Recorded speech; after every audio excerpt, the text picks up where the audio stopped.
श्याम की लीला। श्याम ही जाने राजस्थान के एक छोटे से गांव में मोहनलाल नाम का एक साधारण व्यापारी रहता था। उसके पास धन तो था, पर मन में शांति नहीं थी।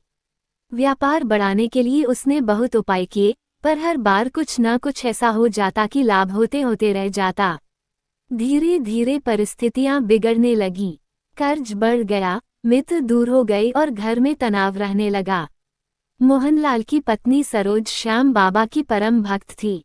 हर सुबह उठकर वह खाटू श्याम जी का नाम लेती और कहती, श्याम की लीला श्याम ही जाने।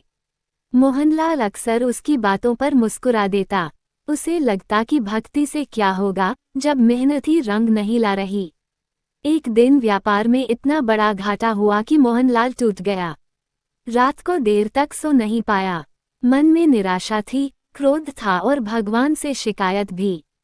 उसी रात सरोज ने उससे कहा, इस बार खाटू चलो, मन हल्का हो जाएगा। मोहनलाल ने अनिच्छा से हाँ कर दी। वो किसी चमत्कार की उम्मीद नहीं कर रहा था, बस मन की भड़ास निकालना चाहता था। खाटू श्याम जी के दर्शन के दिन भीड़ बहुत थी। घंटों लाइन में खड़े रहने के बाद जब गर्भगृह के सामने पहुंचे तो मोहनलाल की आंखें भर आईं। न जाने क्यों मन अपने आप ही रो पड़ा। उसने कुछ मांगा नहीं, बस इतना कहा, हे श्याम, अगर तू है तो बस मुझे सही रास्ता दिखा दे। दर्शन के बाद लौटते समय रास्ते में एक बुजुर्ग साधु मिले।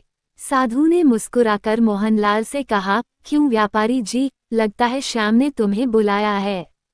मोहनलाल चौंक गया। उसने पूछा, आप कैसे जानते हैं? साधु ने बस इतना कहा, जब टूटता है अहंकार तब शुरू होती है श्याम की लीला। गांव लौटने के कुछ ही दिनों बाद एक अजीब घटना घटी। जिस ग्राहक से मोहनलाल को बड़ा नुकसान हुआ था, वही व्यक्ति वापस आया और बोला, गलती मेरी थी, आपका पैसा मैं लौटाने आया हूँ। ये सुनकर मोहनलाल को विश्वास ही नहीं हुआ। कर्ज का एक बड़ा हिस्सा उतर गया। धीरे धीरे व्यापार संभलने लगा, पर इस बार मोहनलाल के भीतर कुछ बदल चुका था। अब वो हर सुबह श्याम का नाम लेता और कहता, जो होगा श्याम की इच्छा से होगा। एक दिन गांव में अकाल जैसी स्थिति बन गई। लोग परेशान थे। मोहनलाल के पास सीमित साधन थे, फिर भी उसने अन्न भंडार खुलवा दिया। लोग पूछते, इतना भरोसा कैसे? वो मुस्कुरा कर कहता, श्याम की लीला श्याम ही जाने। कुछ महीनों बाद वही गांव जो संकट में था फिर से खुशहाल हो गया।